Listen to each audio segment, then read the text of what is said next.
മോനെത്തിയല്ലോ.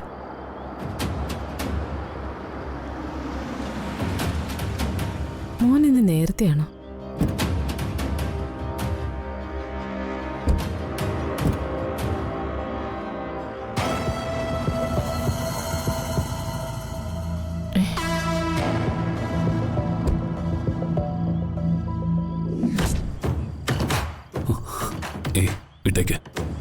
അയ്യോ, എന്റെ മോനിത് എന്ത് പറ്റി? ദൈവമേ, അയ്യോ മോനെ, മോനെ, അയ്യോ എന്താടാ പറ്റിയേ? അയ്യോ അയ്യോ, പറ മോനെ, നിനക്ക് എന്താ പറ്റിയേ? ഈശ്വര, എന്നാലും ഇത് എന്ത് സംഭവിച്ചു? എടാ, അയ്യോ എന്താടാ പറ്റിയേ? അയ്യോ വാ പതുക്കെ. ഈശ്വര, ശ്രദ്ധിക്കണ്ടേ?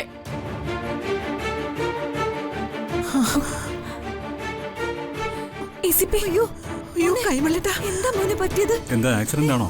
കാർത്തി, എന്താ നിനക്ക് പറ്റിയത്? നീ ശത്രുക്കളാക്കി മാറ്റി നിർത്തിയാലും ഞങ്ങൾ നിന്റെ മുത്തശ്ശനും മുത്തശ്ശിയും വളർത്തമ്മയൊക്കെയാണ്. അതുകൊണ്ട് ചോദിക്കുന്നതാ, നിനക്കെന്താ പറ്റിയേ? എനിക്കൊന്നും പറ്റിയിട്ടില്ല. അല്ലെങ്കിൽ തന്നെ എനിക്ക് എന്ത് സംഭവിച്ചാലും നിങ്ങൾക്കെന്താ?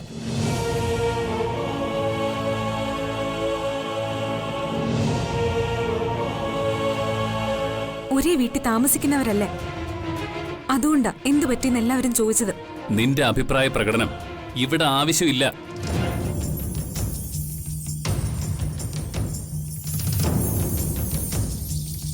അടങ്ങി നിക്കടി, അവള് പടക്കട കൊടവെക്കാൻ നടക്കുന്നു. നിനക്കെന്തെങ്കിലും ആപത്ത് പറ്റിയാൽ ന്യായമായും ഞങ്ങൾ വിഷമിക്കും. അതിന്റെ കാരണം എന്താണെന്ന് വെച്ചാ നിനക്കും നിന്റെ അമ്മയ്ക്കും മനസ്സിലാവില്ല. അതിന്റെ കാരണം മനസ്സും മനസാക്ഷിയില്ലല്ലോ. എനിക്ക് നിങ്ങളുടെ ആരുടെയും സിമ്പതി സ്നേഹമൊന്നും വേണ്ട. ഈ കാണിക്കുന്നതൊക്കെ ശുദ്ധ തട്ടിപ്പാണെന്ന് എനിക്ക് നന്നായിട്ട് അറിയാം. പോത്തിന്റെ ചെവി കിന്നരം വായിച്ചിട്ട് യാതൊരു കാര്യമില്ല. കൊച്ചുമകനൊരു ആപത്ത് പറ്റിയെന്നറിഞ്ഞ് ഓടി വന്ന ഞങ്ങളൊക്കെ വെറും മണ്ണന്മാർ.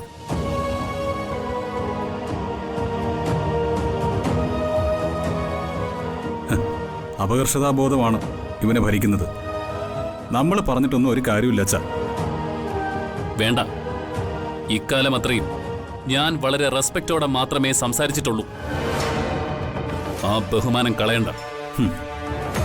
ആരും എന്നെ ബഹുമാനിക്കണമെന്ന് എനിക്കൊരു നിർബന്ധമില്ലടാ. ഞാനത് അർഹിക്കുന്നുമില്ല, ആഗ്രഹിക്കുന്നുമില്ല. പക്ഷേ പ്രതികരണശേഷി നഷ്ടപ്പെട്ട ഒരച്ഛനാക്കി മാറ്റരുത് നീ എന്നെ.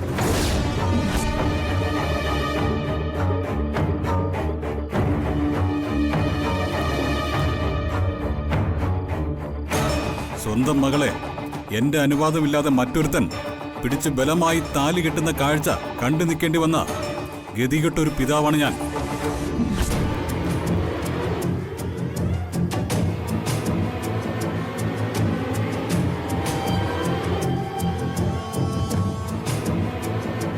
അതെന്റെ ദൗർബല്യമായിട്ട് നീ കാണരുത്. കല്യാണ സ്ഥലത്ത് വെച്ച് ഞാൻ പകച്ചു നിന്നു പോയത് നിന്നെയും നിന്റെ പോലീസുകാരെയും കണ്ട് പേടിച്ചിട്ടൊന്നുമല്ല. അവിടെ എന്റെ അച്ഛന്റെ അമ്മയുടെയും മറ്റു കൂടപ്പുറപ്പുകളുടെയും ഈ ദേവിയുടെയും സാന്നിധ്യം ഉണ്ടായിരുന്നു. അവരെ മറികടന്ന് ഞാൻ എന്തെങ്കിലും ചെയ്യുന്നത് എന്റെ മാതാപിതാക്കളെ ധിക്കരിക്കില്ല.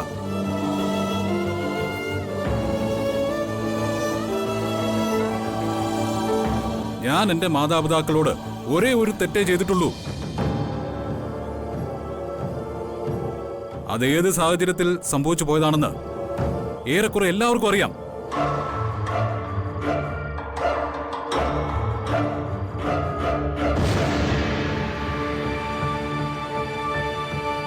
ആ ഒരു തെറ്റിന്റെ പേരിൽ എന്നെ ഒറ്റപ്പെടുത്താമെന്ന് എന്റെ അച്ഛനും അമ്മയും ഒഴിച്ച് മറ്റാരും കരുതണ്ട. ഇന്നത്തെ കാലത്ത് അതൊരു മഹാ അപരാധമൊന്നും അല്ല. എന്റെ മകളോട് നീ കാണിക്കുന്ന അവഗണനയും അക്രമങ്ങളും ഞാൻ തിരിച്ചറിയുന്നുണ്ട്, മനസ്സിലാക്കുന്നുണ്ട്. ഞാൻ ക്ഷമിക്കുന്നത് നീ എന്റെയും ദേവിയുടെയും മകനായി വളർന്നതുകൊണ്ട് മാത്രമാണ്.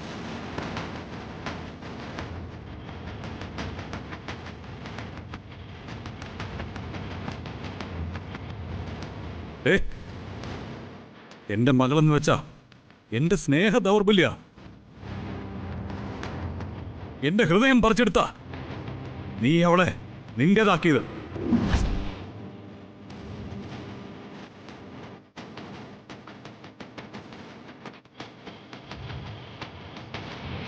കാർത്തി, ഇവളുടെ ഒരു തുള്ളി കണ്ണീരിനി ഈ മണ്ണി വീഴുന്ന ഞാൻ കണ്ടാൽ നിന്നെ ഞാൻ ആ നിമിഷം അവസാനിപ്പിക്കും.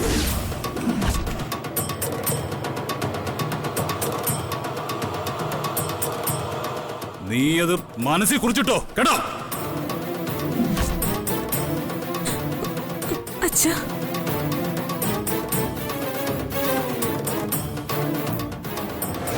ദേ, എന്റെ മകനെ ആരും ഭീഷണിപ്പെടുത്തൊന്നും വേണ്ട. ദേ ഇവൾ എന്റെ മകനെ ആപത്ത് പറ്റുമെന്ന് സ്വപ്നം കണ്ടെന്നു. അപ്പൊ ഇവളുടെ മനസ്സിലിരിപ്പ് എന്താ? ഇവളുടെ പ്രാക്ക എന്റെ മോൻ ഇങ്ങനൊക്കെ വരാൻ കാരണം. ഇവള് മുടിഞ്ഞ പ്രാക്കിട്ടാ. നിർത്തടി.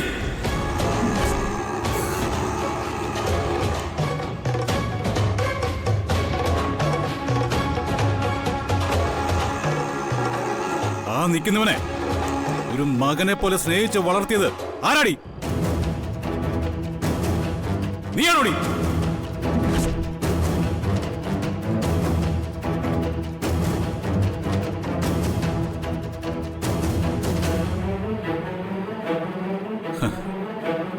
സൂര്യൻ പടിഞ്ഞാറുദിച്ചെന്ന പച്ചക്കള്ളം വരെ ഇവിടെയുള്ളവർ വേണമെങ്കിൽ വിശ്വസിച്ചേക്കാം. പക്ഷേ കാർത്തിക്ക് ആപത്ത് വരാൻ വേണ്ടി ദേവി പ്രാർത്ഥിച്ചെന്ന് പറഞ്ഞാലേ ഇവിടെ ആരും വിശ്വസിക്കില്ല.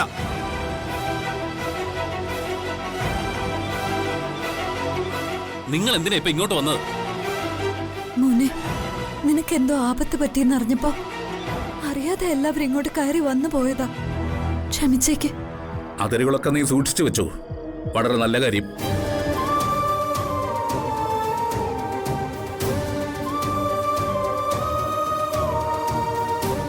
അതിര് തോണ്ടിയവരെയും മണ്ണു മാന്തിയവരെയൊക്കെ ഒരുപാട് കണ്ടവനാ ഈ ജനാർദ്ദന കൈമൾ.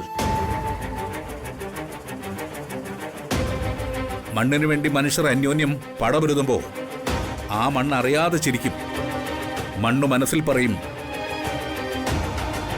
നീ എനിക്ക് വേണ്ടി എത്ര പടവെട്ടിയാലും ഒടുവിൽ ഒന്നുമില്ലാത്തവനാകുന്ന നിന്നെ ഞാൻ തന്നെ വിഴുങ്ങുമെന്ന്. അതാണ് വസുന്ധര. മോനെ ജയരാമ, നീ ഔട്ട് ഹൗസിലേക്ക് വാ. നോക്ക്. വാ രാജലക്ഷ്മി. വാ മോളെ. സത്യത്തിൽ ഇതെന്ത് പറ്റിയത് ACP? ഓ, സ്നേഹം കിട്ടാൻ അവളുടെ ഒരു ലോഹ്യം കൂടലും പഞ്ചാമൃത പ്രണയം, അവളുടെ ഒരു കിന്നാരം. എനിക്ക് ഇയാളുടെ സ്നേഹമൊന്നും വേണ്ട. ഇയാളെ വെറുത്തിട്ടേച്ചു പോയ ആ മൈഥിലി കൊട്ടേഷൻ കൊടുത്തിട്ട് ആരെങ്കിലും എടുത്തിട്ട് താങ്ങിയതാണോന്ന് അറിയാൻ വേണ്ടി ചോദിച്ചതാ.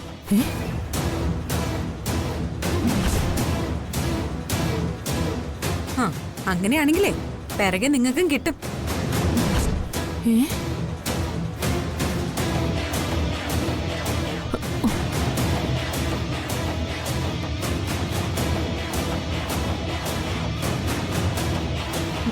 വാ മോനെ, പതുക്കെ നടക്ക്. അമ്മേ, മോളെ, കാർത്തിമോൻ എന്തോ ശനിദോഷം ഉണ്ടെന്ന് തോന്നുന്നു. നമുക്ക് നാളെ തന്നെ ജോത്സരെ വിളിക്കാം. വിളിക്കാം മോളെ. വാ മോളെ.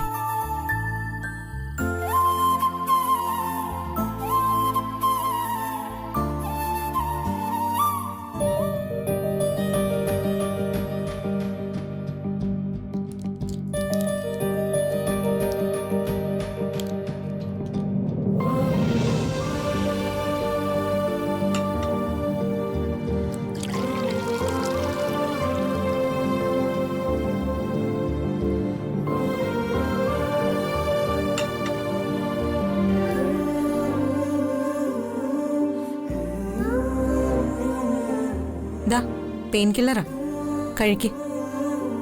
വേദന തൽക്കാലം കുറയും. എന്നെ ദഹിപ്പിക്കാനുള്ള നോട്ടൊന്നും നോക്കണ്ട. ഞാനൊന്നും ചെയ്തൊന്നുമല്ലല്ലോ. തന്നെ പോയി ചാടി കൊടുത്തല്ലേ. മതിയടി കളിയാക്കിയത്. ഞാൻ കളിയാക്കിയതൊന്നും അല്ല, കാര്യം പറഞ്ഞതാ. എന്നോടുള്ള ദേഷ്യമൊന്നും ഗുളികയോട് കാണിക്കണ്ട. വേദന മാറാൻ ഇത് ഉപകരിക്കും. അടിമയോ വേലക്കാരിയോ തരുന്നു എന്ന് കരുതിയാ മതി. അഭിമാന ഗോപുരമൊന്നും തകർന്ന് വീടില്ല. എനിക്കൊരു ഗുളികയും വേണ്ട. നിങ്ങൾക്കേ ദൈവം തന്ന ഗുളികയുടെ വേദന മാറാനാ ഈ ഗുളിക. വേദന തപ്പേന്ന് മാറും. മസില് പിടിച്ചിരിക്കാതെ ഇത് കഴിക്കും മാഷേ.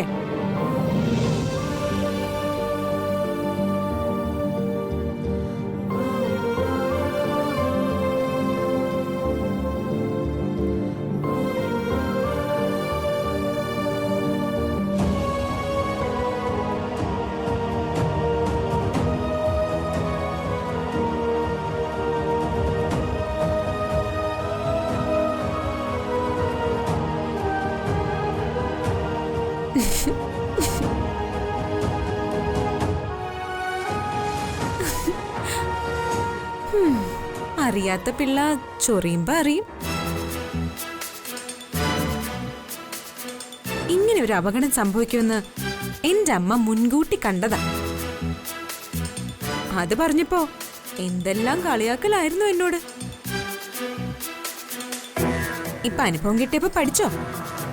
പല്ലി ചിലയ്ക്കുന്ന പോലെ നിന്ന് ചിലയ്ക്കാതെ ഇറങ്ങി പൊടി. ആ, ഞാൻ പോവാം. നിങ്ങക്ക് തന്നെ നടക്കാൻ പോലും ഉള്ള ത്രാണിയില്ലല്ലോ എന്ന് കരുതി പറഞ്ഞു പോയതാ. ഞാനും എന്റെ അമ്മയൊക്കെ നിങ്ങൾക്കിപ്പോ ശത്രുവാണല്ലോ. അതെ, നിങ്ങൾക്കിപ്പോ കഷ്ടകാല സമയോ കണ്ടക ശനിയാ. കണ്ടകൻ വന്നാലേ കൊണ്ടേ പോവുന്നാ കേട്ടിട്ടുള്ളത്. പിന്നെ നീ നിന്റെ അമ്മയോ അല്ലേ മനുഷ്യരുടെ ആയുസിന്റെ പുസ്തകം എഴുതിയിരിക്കുന്നത്? എന്റെ കൈ നിന്റെ കരണത്തെ പതിക്കണ്ടെങ്കിൽ ഇറങ്ങി പൊടി. ഈ അവസ്ഥയില് എന്നെ ACPക്ക് തല്ലണമെങ്കിലേ ACPയെ പൊക്കിയെടുക്കാൻ വേണ്ടി ക്രെയിൻ സർവീസുകാരെ വിളിക്കണം. ചാടി എഴുന്നേറ്റാലേ മൂക്കും കുത്തി വീഴും. ആ, വല്ല ചായയോ മറ്റോ വേണമെങ്കിൽ വിളിച്ചാ മതി, ഞാൻ പുറത്തു കാണും.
എങ്ങനെയുണ്ടെന്ന് അറിയില്ലല്ലോ. ദൈവമേ, മീനാക്ഷി ഒന്ന് കണ്ടിരുന്നെങ്കിൽ കാർത്തിക് എങ്ങനെയുണ്ടെന്ന് ചോദിക്കായിരുന്നു.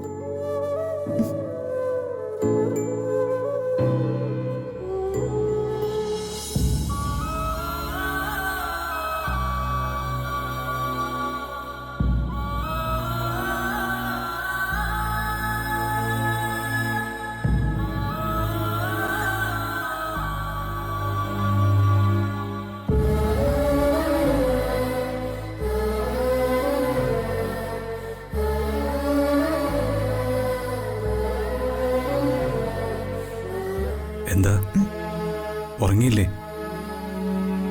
കാർത്തിമോനെ ഓർത്ത് ഒരു സമാധാനമില്ല, അതുകൊണ്ട് ഉറക്കം വന്നില്ല. അവന്റെ കാര്യത്തില് എല്ലാവർക്കും ദുഃഖമുണ്ട്. അവള് വഞ്ചിച്ചിട്ട് പോയി. നേരിടുന്ന അപമാനം ചെറുതല്ല. അതിന് സ്വീകരിക്കേണ്ട മാർഗവും ഇതല്ലല്ലോ. മീനാക്ഷി അവന് മുറപ്പെണ്ണാണ്. മൈഥിലിയുമായി വിവാഹമോചനം നടത്തിയിട്ട് അവളെ അവന് കല്യാണം ആലോചിക്കാമായിരുന്നു എന്ന് മാത്രമേ ഞാൻ പറഞ്ഞുള്ളൂ. കല്യാണം കഴിക്കണമെങ്കിൽ നമ്മളാരും ഇഷ്ടപ്പെട്ടാൽ പോരാ, മീനാക്ഷിക്ക് ഇഷ്ടപ്പെടണം. പെണ്ണിന്റെ ഇഷ്ടം നോക്കാതെ ഞാൻ കല്യാണം കഴിച്ച അന്ധകാരകാലം കഴിഞ്ഞുപോയി. അതൊക്കെ 18-ാം നൂറ്റാണ്ടില. ഒരു കുടുംബജീവിതം എന്ന് വെച്ചാൽ ഈക്വൽ പാർട്ണർഷിപ്പാ. ഭാര്യാഭർത്താക്കന്മാർ പരസ്പരം ബഹുമാനിക്കണം, പരസ്പരം അംഗീകരിക്കണം, സ്നേഹിക്കണം.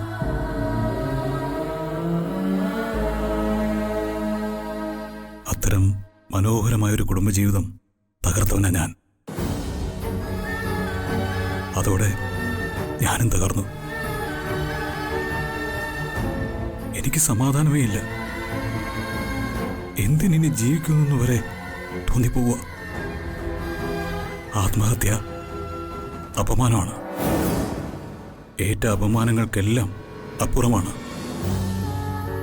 അറിയാവുന്നവർ പരിഹസിക്കും. തന്നെയുമല്ല, അതിനുള്ള ധൈര്യമൊന്നുമില്ല. ഞാൻ എന്തു പറഞ്ഞ ജേട്ടനെ ആശ്വസിപ്പിക്കുക? അമ്മ അറിഞ്ഞ തന്നെയുമല്ല, എനിക്കിപ്പോ ജേട്ടൻ ഒരു അന്യനാ. ദേവി, ഞാൻ പോയിക്കോട്ടെ ചേട്ടാ. രാത്രിയായി. നമ്മള് രണ്ടുപേരും മാത്രം ഇങ്ങനെ നിൽക്കുന്നതില് എന്തായാലും ഒരു ശരികേടുണ്ട്. എന്ത് ശരികേട്? എന്താ ദേവി, നീ എന്തിനാ ഇങ്ങനെയൊക്കെ പറയുന്നത്? എനിക്ക് എങ്ങനെയൊക്കെ പറയാൻ പറ്റൂ ചേട്ടാ? ദേവി, നിന്നെ ഞാൻ വേദനിപ്പിച്ചതിനും കരയിപ്പിച്ചതിനും ദൂരെ നിന്നെങ്കിലും മാപ്പ് പറയാനും പ്രായശ്ചിത്തം ചെയ്യാനും നീ എനിക്കൊരു അവസരം പോലും തരുന്നില്ലല്ലോ. അതെങ്കിലും മതിയായിരുന്നു. അതുപോലും നീ എനിക്ക് നിഷേധിക്കുകയാണല്ലോ ദേവി.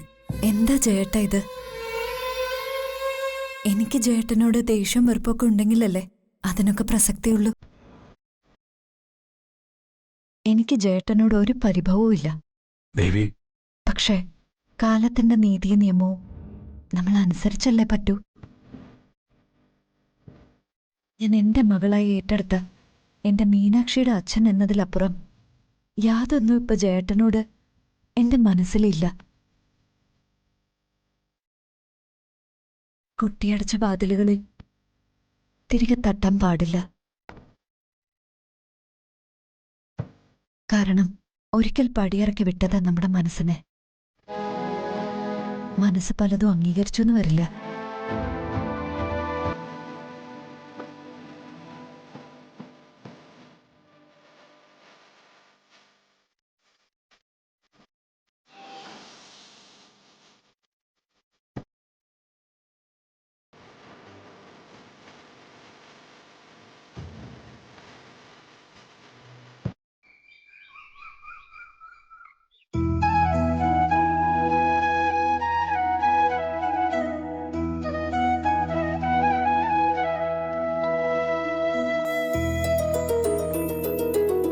പറയട്ടെ? പറയൂ ജോത്സരെ. ഇതുവരെ നമ്മളാരും കണ്ടെത്താത്ത ചില പ്രശ്നങ്ങൾ ചെമ്പകമംഗലം തറവാട്ടിലുണ്ട്.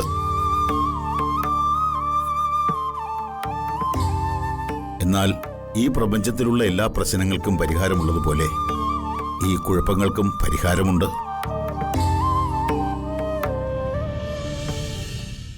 വിഷയങ്ങൾ എന്താണെന്ന് വെച്ചാ ജോലിസരം കൊണ്ട് വിശദീകരിച്ചു പറയേ. പൂർവ്വ പിതാമഹന്മാരിൽ നിന്നോ മറ്റോ ഉണ്ടായതാകാം. ചില ശാപങ്ങൾ ഈ തറവാട്ടിന്മേൽ വന്ന് പതിച്ചിട്ടുണ്ട്.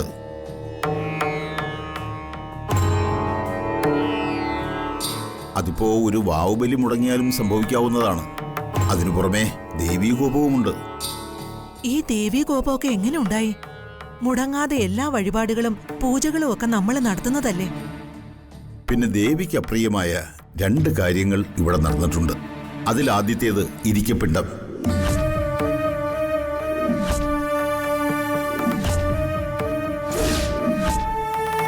ദൈവം നോക്കുന്നത് മനുഷ്യർ ചെയ്യുന്ന ചെറിയ തെറ്റുകളായിരിക്കില്ല, അവരുടെ ഉള്ളിലെ ചില നന്മകളായിരിക്കും. ആ നന്മകൾ ഒരുപക്ഷെ മനുഷ്യർ ഉൾക്കൊള്ളണമെന്നില്ല. എന്നാൽ അതിനൊരു ചെറിയ പാപപരിഹാരം മാത്രമേയുള്ളൂ. ഇവിടെ ഇപ്പോൾ വന്നു ഭവിച്ചിട്ടുള്ള ഏറ്റവും വലിയ ദോഷം അതൊന്നുമല്ല.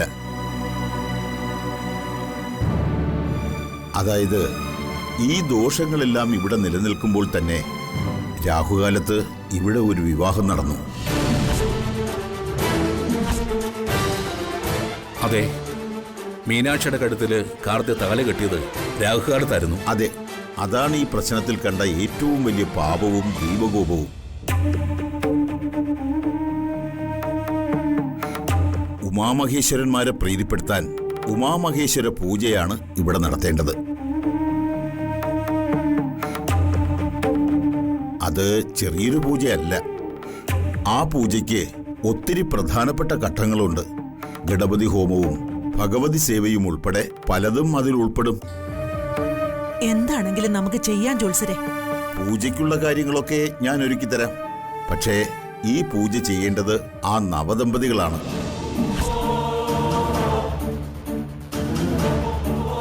കാർത്തിക്കും മീനാക്ഷിയും ഒരുമിച്ചിരുന്നാണ് ഈ പൂജകളൊക്കെയും ചെയ്തു തീർക്കേണ്ടത്.